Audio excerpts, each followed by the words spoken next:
तो आज का अपना त्रिकोणमिति का अगला चैप्टर है ऊंचाई एवं दूरी। इससे पहले अपन ने त्रिकोणमितीय जो सारणी वगैरह होती है उसके अलग अलग मान निकालने सीखे थे छठे चैप्टर में, और उसके बाद में सातवें चैप्टर में अलग अलग जो भी इसके सूत्र होते हैं या जो भी सर्व समीकरणें थी उनको कैसे प्रयोग में लेना है और कैसे सवालों को सिद्ध करना वो अपन ने सीखा था। आज अपन देखेंगे ऊंचाई एवं दूरी से संबंधित प्रश्न। सबसे पहले समझते हैं ऊंचाई और दूरी होती क्या है। अब देखिए, जैसे कोई भी वस्तु है या जैसे कि अपन मान लो कहीं पर भी खड़े हैं, जैसे अपन यहाँ खड़े हैं, कोई आदमी यहाँ खड़ा है। अब अगर जैसे कोई वस्तु पड़ी है, जैसे अगर ऊपर है तो वो क्या करेगा, ऊपर की ओर देखेगा, ठीक है। अब वस्तु देखिए भाई, वस्तु को वो देख रहा है और वस्तु कहाँ है, जमीन से ऊपर है। अब वस्तु जो यहाँ पर मान लो कि यहाँ पर अपनी कोई भी वस्तु है या कोई भी चीज़ है, मान लो भले एरोप्लेन उड़ रहा है वगैरह कोई भी है, तो जैसे कि ये वाली वस्तु अगर जमीन से ऊपर है तो इसकी एकदम जो सीधी वाली दूरी होगी, एकदम लंबवत दूरी होगी, वो ही क्या कहलाएगी, उसकी ऊंचाई कहलाएगी। क्या कहलाएगी उसकी ऊंचाई? मतलब अपने जो धरती यानी जो जमीन होती है उससे वस्तु की एकदम लंबवत यानी सीधी एकदम जो ऊंचाई होती है वो क्या कहलाएगी, इसकी दूरी, वो क्या कहलाती है, ऊंचाई कहलाती है। और दूसरा शब्द काम में आता है दूरी। अब दूरी मतलब क्या होता है कि आप अगर जैसे यहाँ से यहाँ इसको देख रहे हो तो यहाँ से यहाँ तक की ये वाली इसको दूरी ले सकता है, ठीक है, ये वाली इसकी दूरी हो जाएगी। बाकी मेन इसमें आपको समझने की बात है कि ऊंचाई, तो जब भी किसी भी चीज की ऊंचाई लेनी है, जैसे कि आपको बोला कि भाई आप यहाँ जैसे कि एक पुल है, आप पुल पर खड़े हो, ठीक है, आप यहाँ पुल पर खड़े हो और वहां पर ये जैसे कोई एक हवाई जहाज अगर उड़ रहा है तो आपको अगर बोलेंगे कि भाई पुल से इसकी ऊंचाई कितनी है, आपको ये देखो भाई हवाई जहाज वहां उड़ रहा है और पुल यहाँ है, आपको बोलेंगे कि पुल से इसकी ऊंचाई कितनी है, तो आपको भाई ऊंचाई मतलब ये ऐसे ये ज्ञात नहीं करनी है, तो आपसे उसकी दूरी है हवाई जहाज की। लेकिन ऊंचाई मतलब आपको भाई सबसे पहले यहाँ से एकदम ऐसे सीधे ऐसे नीचे आना पड़ेगा। आप देखो पुल तो यहाँ तक है, तो मान लो कि भाई पुल थोड़ा और आगे बढ़ गया, ठीक है, पुल को थोड़ा और आगे बढ़ा दिया, तो यहाँ आपके देखो यहाँ आके जो दूरी होगी ये वाली, ये ही क्या कहलाएगी, उसकी ऊंचाई कहलाएगी। अब देखो ये तो चलो कोई नहीं, ऊंचाई और इसकी बात हो गई। अब मेन बात जो आती है इसमें कि ये ऊंचाई और दूरी वाले प्रश्न कैसे करने हैं, और इनमें अपन दो कोण लेते हैं, उन्नयन कोण और अवनमन कोण, तो उनको भी समझ लेते हैं। समझिए, देखिए अब देखिए सबसे पहले बात करते हैं कि अपने एक होती है दृष्टि रेखा। सबसे पहले बात करते हैं दृष्टि रेखा, और एक दूसरी रेखा कौन सी होती है, क्षैतिज रेखा। तो दृष्टि रेखा क्या होती है, क्षैतिज रेखा क्या होती है, पहले उन दोनों को समझना जरूरी है, क्योंकि इस वाले चैप्टर में देखो भाई अपने जो भी सवाल दे रखा होगा सबसे पहले उसका चित्र बनाना पड़ेगा, और जब चित्र बन जाएगा तो अपन कोई भी सवाल हल कर सकते हैं, ठीक है। अब देखिए, अब दृष्टि रेखा क्या होती है, क्षैतिज रेखा क्या होती है। अब मान लीजिए कि देखो भाई ये क्या है, एक जमीन है या कोई भी अपने जैसे अपन यहाँ जमीन पर खड़े हैं, ठीक है, कोई एक आदमी खड़ा है यहाँ। अब वो क्या कर रहा है भाई, यहाँ कोई भी एक ऊपर इससे कितनी ऊंचाई पर, कितनी भी ऊंचाई पर एक वस्तु है, वस्तु मान लो P ऊंचाई पर पड़ी है। अब उसको वो क्या कर रहा है, देख रहा है। अब आदमी खड़ा है नीचे और वस्तु कहाँ है, ऊपर, तो ये क्या कर रहा है, ऊपर की ओर देख रहा है। तो ये जो देखने वाली लाइन है यानी इसकी आंखों के साथ में और वस्तु को जोड़ने वाली लाइन, ये वाली लाइन यानी ये वाली जो रेखा होती है वही क्या कहलाती है, दृष्टि रेखा कहलाती है। दृष्टि रेखा मतलब देखने की रेखा। आप वस्तु को कौन सी रेखा से देख रहे हो, जैसे यहाँ इस पंखे को देखे अपन, तो यहाँ से अगर सीधा देखूंगा तो ये जो रेखा बनेगी पंखे को और आंखों को जोड़ने वाली रेखा, वो ही क्या कहलाएगी, दृष्टि रेखा कहलाएगी। और इसके बाद में एक कौन सी रेखा होती है, क्षैतिज रेखा। तो क्षैतिज रेखा यानी जो रेखा क्या होती है, धरती के समांतर होती है। जैसे ये अपनी जमीन है यानी ये जो समतल है उसके समांतर जो रेखा होती है वो क्या कहलाती है, क्षैतिज रेखा कहलाती है। अब मान लो आपको जैसे कोई भी एक रेखा दे दी, ये वाली रेखा क्षैतिज है क्योंकि ये धरती के समांतर है। इसकी जगह अगर आपको ऐसी रेखा दे दे तो ये क्षैतिज नहीं है, ये कैसी, ऊर्ध्वाधर रेखा है। कैसी है, ऊर्ध्वाधर, यानी ये जमीन के क्या है, लंबवत है। तो ये होती है क्षैतिज रेखा। अब इसके बाद में देखिए भाई एक आता है अपने, कौन सा कोण आता है, उन्नयन कोण। उसके बाद में कौन आता है, उन्नयन कोण। तो उन्नयन कोण क्या होता है वो अपन देखते हैं। एक होता है उन्नयन कोण और दूसरा क्या होता है, अवनमन कोण। अब उन्नयन कोण और अवनमन कोण क्या होता है वो अपन देखते हैं। तो देखिए जैसे कि क्या है कि बस वही बात करेंगे भाई, देखो कोई भी वस्तु, अब उन्नयन कोण कब बनता है और अवनमन कोण कब बनता है वो वस्तु की स्थिति के ऊपर निर्भर करता है। देखिए कैसे, मान लो देखो भाई ये अपनी क्या है, क्षैतिज रेखा यानी धरती पर जैसे अपन जमीन पर खड़े हैं, यहां से मैं देख रहा हूं किसी वस्तु को। अब मैंने भाई अपन कहाँ खड़े हैं, अपनी ये जैसे आंख यहाँ है, ठीक है, आंखों को मिलाने वाली जो रेखा होती है किससे, वस्तु से, वो वाली क्या कहलाती है, दृष्टि रेखा कहलाती है। अब देखो अपन इस वस्तु को देख रहे हैं और वस्तु ऊपर की ओर है, तो ऊपर की ओर है, देखिए भाई ये है अपनी क्षैतिज रेखा, तो क्षैतिज रेखा और दृष्टि रेखा के बीच में जो कोण बनेगा, यानी ये वाला कोण, इसको अगर थीटा ले ले, अब देखो अपने को कोण हमेशा लेना है क्षैतिज रेखा और दृष्टि रेखा के बीच में, और ये वाला कोण कब बन रहा है, जब मैं वस्तु को देख रहा हूं ऊपर की ओर। तो जब ऊपर की ओर देखते हैं तो कौन सा कोण बनता है, उन्नयन कोण बनता है। कौन सा कोण बनता है, उन्नयन कोण बनता है। इसकी जगह मान लो कि अपन किसी जैसे कि बिल्डिंग पर वगैरह खड़े हैं, मान लो, ठीक है, बिल्डिंग पर खड़े या किसी पुल पर खड़े हैं, यानी अब की बार अपन कहां से देख रहे हैं, किसी मतलब कि ऊंचाई पर खड़े हैं और वहां से देख रहे हैं, और मान लीजिए नीचे कोई कार चल रही है, कोई गाड़ी चल रही है, यानी अब की बार वस्तु कहाँ है, नीचे की ओर है। तो मैं अगर नीचे की ओर देखूंगा तो देखो भाई ये आंख और यहाँ पर क्या है, वस्तु है, तो आंख और वस्तु को मिलाने वाली रेखा तो क्या हो गई, ये दृष्टि रेखा हो गई। अब देखो ये तो अपने हो गई दृष्टि रेखा, और ये वाली जो रेखा इसको अपन क्षैतिज रेखा बोल सकते हैं।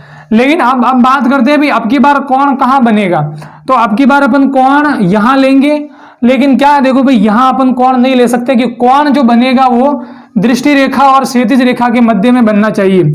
अब दृष्टि रेखा तो ये है, क्या ये क्षैतिज रेखा है, ये क्षैतिज रेखा नहीं है, क्योंकि ये तो भाई जमीन के लंबवत है, तो ये तो ऊर्ध्वाधर रेखा होगी। अब क्षैतिज रेखा कौन सी होगी, तो वैसे तो ये वाली क्षैतिज रेखा है, लेकिन अपन यहां खड़े हैं, यहां से देख रहे हैं, यानी कोण यहां कहीं बनेगा। तो आपको क्या करना है, ये धरती जो है, इस जमीन है, उसके समांतर एकदम एक रेखा और खींचनी है। ये इसके समांतर रेखा आ गई। अब जब ऊपर से देखते हैं तो रेखा ऊपर बनती है, तो ये अपनी कौन सी रेखा हो गई, क्षैतिज रेखा हो गई। अब देखो भाई ये क्षैतिज रेखा, ये दृष्टि रेखा, तो इन दोनों के बीच में जो कोण बनेगा वो अब की बार थीटा अपन लेंगे, यानी कि भाई दोनों इन रेखाओं के बीच का कोण होता है। अब की बार देखिए भाई अपन कहाँ देख रहे हैं, नीचे की ओर, नीचे की ओर देख रहे हैं, यानी अपन भाई झुक रहे, देखो भाई झुक के देखेंगे, यानी क्या कर रहे हैं, नमन कर रहे हैं, तो इसको भाई कौन सा कोण बोल देंगे, अवनमन। अवनमन यानी नीचे की ओर झुक के देखना, ठीक है। तो नीचे की ओर देखने पर जो कोण बनेगा वो कौन सा कोण कहलाएगा, अवनमन कोण कहलाएगा। तो बस यहाँ पर दो कोणों की बात चलेगी, उन्नयन कोण और अवनमन कोण। अब वैसे यहाँ पर अगर सवाल में अगर आपको अवनमन कोण दे रखा है, उससे अगर अपन उन्नयन कोण निकालेंगे तो दोनों का मान तो वैसे सेम आता है, लेकिन सवालों में जब चित्र बनाएंगे तो उसमें अपने को ध्यान रखना पड़ता है कि उन्नयन कोण कौन सा होता है और अवनमन कोण कौन सा होता है। तो जब वस्तु ऊपर की ओर है, जब ऊपर देखेंगे तो उन्नयन कोण बनेगा, और नीचे की ओर देखेंगे तो कौन सा कोण बनेगा, अवनमन कोण बनेगा। ये दो कोण होते हैं। अब इसके बाद में देखिए भाई अब इनसे संबंधित कैसे सवाल आते हैं, अब उनकी बात करते हैं। पहले आप इतना नोट कर लीजिए। तो अभी अपन ने देखा कि देखिए कोई भी वस्तु है, एक तो ऊपर स्थित हो सकती है, एक नीचे की ओर स्थित हो सकती है। तो जब ऊपर की ओर स्थित होती है तो उन्नयन कोण बनता है, नीचे की ओर स्थित होती है तो अवनमन कोण बनता है। अब पहले एक परिभाषा लिख देते हैं दृष्टि रेखा की। तो दृष्टि रेखा की परिभाषा होती है कि वह मतलब कि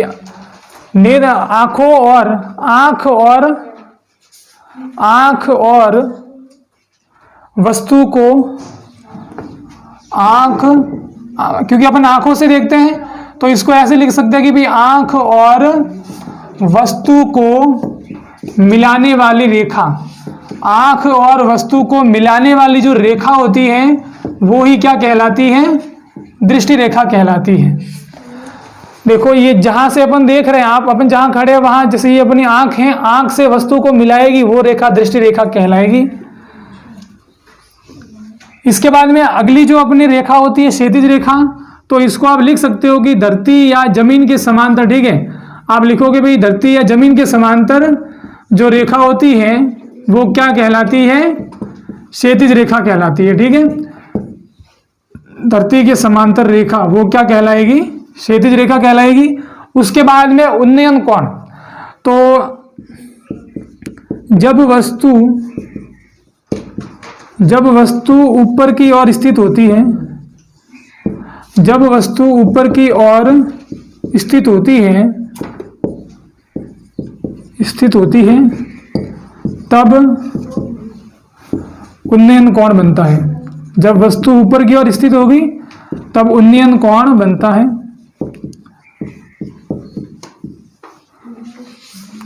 और एक लास्ट जो होता है वो होता है अवनमन कोण। इसमें होगा जब वस्तु नीचे की ओर स्थित होती है, जब वस्तु नीचे की ओर स्थित होती है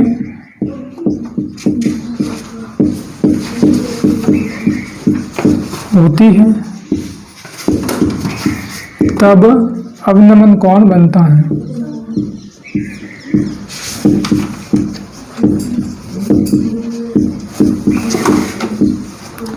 परिभाषाएं वैसे कभी पूछते नहीं है, लेकिन अपने को नॉर्मल ऐसे पता होनी चाहिए कि किसकी क्या ऐसे परिभाषा होती है। अब देखिए, अब इनसे मतलब कि ऊंचाई और दूरी के कैसे प्रश्न बनते हैं उनकी बात करते हैं। तो आपको जैसे जो भी प्रश्न बनेगा उसका पहले सबसे पहले क्या बनाना है, चित्र बनाना है। और इसका जब भी चित्र बनेगा तो वो एक त्रिभुज का चित्र बनेगा, और वो त्रिभुज कैसा त्रिभुज होगा, समकोण त्रिभुज होगा। ये हमेशा फिक्स है कि देखो भाई यहाँ पर जितने भी सवाल करेंगे उसमें जो त्रिभुज बनेंगे वो कैसे त्रिभुज बनेंगे, समकोण त्रिभुज बनेंगे। अब ये जो समकोण त्रिभुज अपने को मिलेंगे, अब इसमें त्रिकोणमिति को कैसे काम में लेना है पहले वो अपन कर लेते हैं, क्योंकि वो समझेंगे तो ही अपन इन सवालों को कर पाते हैं। देखिए, जैसे कोई भी जैसे अपने को जिस तरीके का सवाल होगा उसको अगर सही से अपन चित्र बनाएंगे तो अपने को एक त्रिभुज मिलेगा। अब त्रिभुज में देखिए भाई आपको कोण दे रखा होगा, कोण यानी जो थीटा दे रखा होगा वो थीटा यहाँ पर भी दे सकते हैं और थीटा यहाँ पर भी दे सकते हैं। थीटा अपने को यहाँ नहीं देंगे क्योंकि ये तो 90 डिग्री है। अब 90 डिग्री के अलावा जो आता है वो अपने को क्या कर सकते हैं, वहां पर अपने को थीटा दे सकते हैं। तो देखिए जैसे कि ये वाला मैं यहाँ दो त्रिभुज बना रहा हूं, अगर मान लो एक तो भी थीटा नीचे की ओर दिया है, एक थीटा आपको यहाँ दे दिया। अब देखो भाई, अब वो बात करते हैं कि भाई ये थीटा जैसे कि अब देखो, अब आपको बोला कि इस वाले त्रिभुज में आधार कौन सा है, कौन सी भुजा आधार का काम कर रही है। तो वैसे अपन क्या करते हैं, नीचे वाली जो भुजा होती है उसी को आधार लेते हैं। तो यहाँ इसको अपन क्या बोलते हैं, आधार बोलते हैं। ठीक है, और आपको बोलेंगे कि इसका लंब कौन सी भुजा, लंब यानी ऊंचाई। तो देखो भाई, ये जो 90 डिग्री के सामने होती है वो तो हमेशा क्या होता है, कर्ण होता है। 90 डिग्री के सामने वाली यानी समकोण के सामने वाली भुजा हमेशा क्या कहलाती है, कर्ण कहलाती है। तो यहाँ पर भी देखो भाई 90 डिग्री के सामने वाली भुजा ये भी क्या कहलाएगी, कर्ण। अब कर्ण तो ये वाली भुजा फिक्स रहेगी। अब देखो आधार अगर आप इसको ले रहे हो, ठीक है, अब आधार अगर ये है तो, और लंब मतलब जो 90 डिग्री पर होती है तो वो आपके क्या कहलाती है, लंब। लेकिन अगर आपको देखो कोण यहाँ दे रखा है नीचे की ओर, तब तो ये लंब और आधार सही है। लेकिन अगर कोण अगर आपको ऊपर की ओर दे रखा है और यदि आप यहाँ आधार ले रहे हो और इस वाली भुजा को लंब ले रहे हो, तब ये गलत हो जाएगा। यानी कि देखो यहाँ समझने की बात है कि भाई लंब और आधार कोई जरूरी नहीं है कि आपको ये नीचे वाली भुजा को ही आधार लेना है और इसको ही लंब लेना है। अब समझिए किसको लंब लेना है और किसको आधार लेना है। पहले तो देखो भाई ये कर्ण क्या होता है, कर्ण यानी कि 90 डिग्री के सामने वाली भुजा, 90 डिग्री कोण के सामने वाली भुजा क्या होती है, वो हमेशा फिक्स हो गया कि 90 डिग्री वाले कोण के सामने वाली भुजा हमेशा कर्ण कहलाएगी। अब इसके बाद में बात करते हैं लंब की, कि लंब क्या होता है। तो देखिए भाई आपको देखना है कि कौन सा कोण अपने को दे रखा है। अपने को भाई यानी थीटा कहां पर दे रखा है, थीटा आपको यहाँ नीचे की ओर दे रखा है। तो आप देखिए भाई थीटा के जस्ट सामने वाली भुजा कौन सी है, ए बी। ये ए बी है तो वो क्या कहलाएगी, लंब कहलाएगी। यानी थीटा के सामने वाली भुजा क्या कहलाएगी, लंब कहलाएगी। तो उस वाले चित्र में अगर अपन देखें, उस वाले चित्र में अपन देखें तो भाई थीटा कहाँ है, यहाँ। अब थीटा के सामने वाली भुजा कौन सी है, BC। तो अब की बार लंब कौन सी भुजा काम करेगी, नीचे वाली भुजा काम करेगी। यानी कि जो अपने को कोण की बात चल रही है उसके सामने वाली भुजा ही क्या कहलाती है, उसका लंब कहलाती है। अगर मैं इस ए की बात करूं, अगर आपको कोण यहाँ ए दे रखा है तब लंब कौन सी भुजा होगी।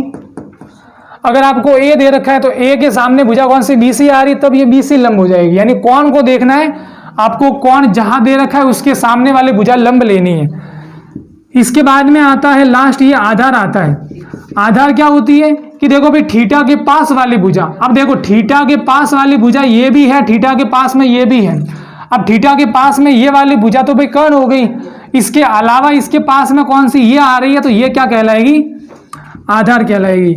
यानी थीटा के पास वाली भुजा वो क्या कहलाती है, थीटा के पास वाली भुजा क्या कहलाती है, आधार कहलाती है। तो यहाँ आपने देखा भाई थीटा के पास वाली भुजा यानी ये 90 डिग्री के सामने वाली के अलावा ये इसके पास में है, तो अब की बार इसका आधार कौन सी भुजा होगी, ये वाली भुजा होगी, यानी आधार नीचे वाली भी हो सकती है, ऊपर वाली भी हो सकती है, किस हिसाब से देखना, कोण के सामने वाली भुजा।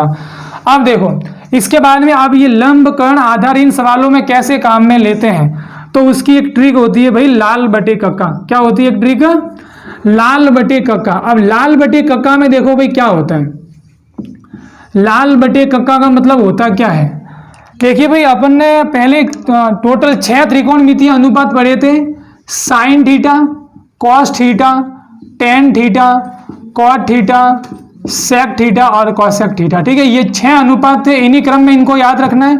अब देखिए अब इनके लिए भाई अब देखो इन सवालों में ये लाल बटे कक्का कैसे काम में लेना है, तो देखिए भाई लाल बटे कक्का ये एक ट्रिक होती है, ऐसे आपने लिख दिया। देखो लाल में जो ये एल दिख रहा है, एल का मतलब क्या होता है, लंब होता है। एल यानी क्या होता है, लंब। देखो लंब में जो पहले क्या आ रहा है भाई ल यानी उसको किससे दर्शाएंगे, एल से दर्शाएंगे।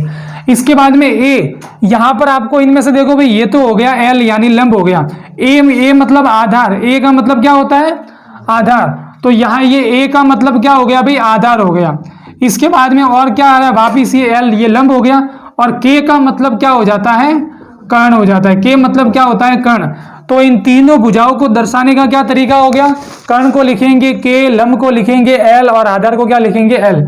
तो देखो भी अब आपने ये लिख दिया कि भाई लाल बटे कक्का, ये लाल बटे कक्का तो लिखा। अब इनको भाई इन सभी में बांटना है, यानी कैसे, देखो सबसे पहले क्या आ रहा है, साइन थीटा, तो यहां से आपको स्टार्ट करना है, लिखना है भाई साइन थीटा, उसके बाद में लिखना है कॉस थीटा, उसके बाद में लिखना है टेन थीटा, ऐसे चलने देना है। ठीक है, आपको यहां नहीं आना है, वापिस साइन कॉस टेन, फिर लिखा आपने कॉट थीटा, फिर आपने लिखा सेक थीटा, और फिर कौन सा लिखा, cosec theta. Sine cos tan cot sec cosec. अब आप देखोगे कि साइन थीटा, सबसे पहले आपको एक सूत्र मिला कि साइन थीटा, अब साइन थीटा बराबर देखो भाई साइन थीटा के बराबर में इसको लिखना है, यानी कि पहले क्या है एल और बटे में इसके, ये मान लो कि भाई बटे वाली लाइन है, तो बटे में क्या है के। एल मतलब क्या होता है, लंब, और के मतलब क्या होता है, कर्ण। तो साइन थीटा का ये सूत्र क्या बन गया, लंब बटा कर्ण। तो साइन थीटा का सूत्र क्या मिलता है अपने को, लंब बटा कर्ण। इसी प्रकार कॉस थीटा का क्या सूत्र हो जाएगा, कॉस थीटा बराबर देखो भाई कॉस थीटा के बराबर में है ए बटा के, ए मतलब आधार और के मतलब क्या होता है, कर्ण, यानी आधार बटे कर्ण। इसी प्रकार तीसरा अपने को सूत्र मिलेगा किसका, टेन थीटा का। टेन थीटा बराबर क्या होता है, लंब बटा आधार, ये एल बटा ए यानी कि लंब बटा आधार। इसके बाद में चौथा सूत्र है किसका, कॉट थीटा का। अब कॉट थीटा देखो, अब जैसे यहां है तो यहां से स्टार्ट करते हैं, अब कॉट थीटा नीचे की और नीचे से स्टार्ट करना है, यानी आधार बटे लंब हो जाएगा। ये कितना हो जाएगा, क्योंकि कॉट थीटा नीचे है तो इसको पहले लिखना है, फिर उसके नीचे इसको लिखना है, तो आधार बटे लंब, यानी इसको हिंदी में लिखे तो आधार बटे लंब हो जाएगा। फिर पांचवा सूत्र किसके लिए, सेक थीटा के लिए। सेक थीटा का क्या हो जाएगा, कर्ण बटा आधार, के बटा ए यानी कर्ण बटा आधार। तो यानी कि अगर लाल बटे कक्का वाला ये याद है तो कोई भी सूत्र अपन बना सकते हैं। छठा एक लास्ट होता है कॉसेक थीटा, और कॉसेक थीटा बराबर क्या हो जाएगा, कर्ण बटा लंब। बस अब ये जो 6 के 6 सूत्र लिखवाए हैं, इनमें से कोई भी एक या दो सूत्र अपने हर सवाल में काम आएंगे। और सबसे ज्यादा जो सूत्र काम में आने वाला है वो कौन सा है, टेन थीटा का। टेन थीटा बराबर लंब बटे आधार, ये ज्यादातर सवालों में काम में आता है, बाकी कहीं कहीं पर साइन और कहीं कहीं पर कॉट काम में आ जाता है। ठीक है, तो आप देखिए भाई ये तो आपको बता दिया भाई लाल बटे कक्का से कैसे ये 6 के 6 सूत्र निकालने हैं।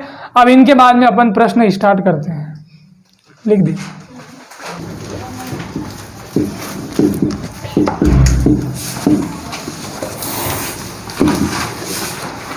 अब इसके अपन प्रश्न स्टार्ट करते हैं। पहला प्रश्न दे रखा है विविध प्रश्नमाला का, एक ऊर्ध्वाधर खंबे की परछाई। सबसे पहले देखो जितना अपने को दे रखा है उसका अपने को चित्र बनाते जाना है। एक ऊर्ध्वाधर खंबे की परछाई खंबे की ऊंचाई के बराबर है, तो सूर्य का उन्नयन कोण क्या होगा। अपने को सूर्य का उन्नयन कोण ज्ञात करना है। दो कोण पढ़े थे, उन्नयन कोण, एक दूसरा पढ़ा था अवनमन कोण। अवनमन यानी जब नीचे देखते तब बनता है, उन्नयन यानी ऊपर देखते तब बनता है, यानी यहाँ अपन ऊपर की ओर देख रहे हैं। अब देखिए भाई सबसे पहले दे रखा है एक ऊर्ध्वाधर खंबे की परछाई। अब देखो भाई सबसे पहले खंबा ऊर्ध्वाधर है, और वैसे खंबा तो हमेशा ऊर्ध्वाधर ही होता है, यानी ऐसे खड़ा ही होता है। तो ये सबसे पहले आपने एक खंबा बनाया, उसका नाम क्या दे दिया, पी क्यू। माना कि भाई एक पी क्यू एक खंबा है। अब उसकी परछाई कहाँ बनेगी, जमीन पर। परछाई कहाँ बनी है इसकी परछाई, जमीन पर बनी और इसकी परछाई की लंबाई क्या हो गई, क्यू आर हो गई। यानी पी क्यू एक खंबा है और ये उसकी क्या है, परछाई है। अब देखो ये फिर आपको क्या कर देना है भाई, इन दोनों को मिलाना है। इन दोनों को मिलाया तो आपने देखा भी ये क्या बन गया, त्रिभुज बन गया। ये क्या बन गया, एक। अब देखो ये परछाई बनी कैसे, क्या होता है कि देखो जैसे यहाँ अगर सूर्य है, ठीक है भाई, सूर्य है, ठीक है, तो जब खंबे जैसे खंबे के यहाँ अगर सूर्य है तो यहाँ से अगर सूर्य की अगर प्रकाश आपकी किरणें पड़ेगी तो उसकी परछाई कहाँ पड़ेगी, यहाँ पर। तो ये तो है खंबा, ये तो है खंबे की ऊंचाई और ये है खंबे की परछाई। तो यहाँ सबसे पहले लिखना पड़ेगा कि खंबे की ऊंचाई कौन सी भुजा है। यहाँ पर जो खंबे की ऊंचाई है वो कौन सी भुजा है, यहाँ पर पी क्यू।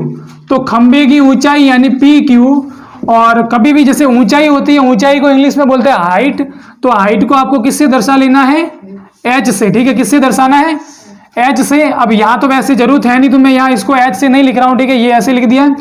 इसके बाद में खंबे की परछाई जो है, खंबे की परछाई की लंबाई कितनी है, परछाई की लंबाई वो कौन सी भुजा है। तो खंबे की परछाई कहाँ बनेगी, जमीन पर बनेगी, जमीन पर, यानी कि ये वाले भुजा, ठीक है, ये क्यू आर। तो ये इसकी क्या हो गई, खंबे की परछाई की लंबाई हो गई। अब सवाल में अपने को दे रखा है कि ऊर्ध्वाधर खंबे की परछाई और खंबे की ऊंचाई दोनों ही बराबर है, यानी उसकी परछाई और ऊंचाई दोनों क्या है, ये समान है। तो देखो भी चूंकि अपने को दे रखा है कि खंबे की ऊंचाई और परछाई दोनों क्या है, समान, खंबे की ऊंचाई और खंबे की परछाई दोनों क्या है, बराबर है। तो ये अगर अपने को दोनों बराबर दे रखा है तो मैंने दोनों को ऐसे लिख दिया बराबर। ये प्रश्न के अनुसार दे रखा है खंबे की ऊंचाई और खंबे की परछाई दोनों बराबर है। अब खंबे की ऊंचाई यानी कौन सी भुजा, खंबे की ऊंचाई यानी कौन सी भुजा, पी क्यू, और खंबे की परछाई यानी कौन सी भुजा, क्यू आर। यानी कि अपने को दे रखा है कि पी क्यू किसके बराबर है, क्यू आर के बराबर है। अब यहां देखिए भाई, अब यहां अपने को बोला है कि सूर्य का उन्नयन कोण ज्ञात कीजिए। उन्नयन यानी जब ऊपर की ओर देखेंगे, ऊपर की ओर जब देखते हैं, यानी अपन यहां नीचे खड़े हैं तो ये वाला कोण, ये इसका कौन सा कोण कहलाएगा, उन्नयन कोण। उन्नयन कोण नीचे बनता है, अवनमन कोण कहां बनता है, ऊपर बनता है। अब देखो भाई, अब अपने को ये वाला कोण ज्ञात करना है, यानी इस थीटा का मान कितना होगा। तो देखिए भाई थीटा का मान कैसे ज्ञात करते हैं। सबसे पहले देखना है कि आपको भाई यहाँ पर कौन कौन सी भुजाएं दे रखी है। एक आपके पी क्यू की बात चल रही है, क्यू आर की, यानी इन दोनों की बात चल रही है।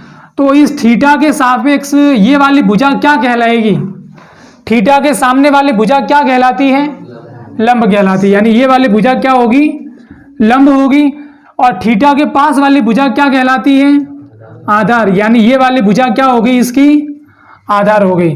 अब देखो अपने को तीन में से कोई दो भुजाओं की बात जो यहाँ दे रखी है कि पी क्यू और क्यू आर, तो इन दोनों को देखना है भाई ये भुजा क्या है। तो देखो भाई यहाँ एक तो काम में आया है लंब, एक क्या काम में आ रहा है, आधार। तो अब लाल बटे कका, लाल बटे कका होता है, उसमें देखो भाई लंब और आधार ये किस में काम आता है, टेन थीटा में। साइन कॉस और टेन पर जब आते हैं तो टेन थीटा में क्या मिलता है आपको, लंब और आधार दोनों मिलते हैं। और यहां पर भी देखो लंब आपको दे रखा है और आधार आपको दे रखा है, यानी लंब और आधार काम में लेना, यानी कौन सा थीटा काम में लेना है, टेन थीटा।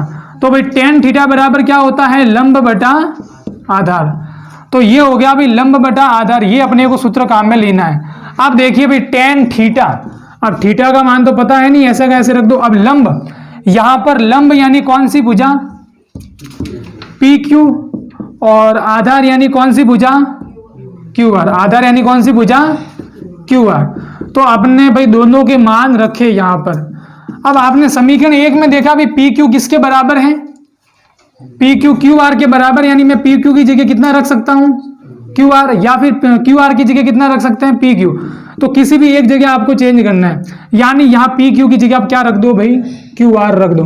तो यहाँ क्यू आर रखा और बटे में भी क्या आ रहा है, क्यू आर आ रहा है। क्यू आर का क्यू आर में कितनी बार भाग जाएगा, एक बार।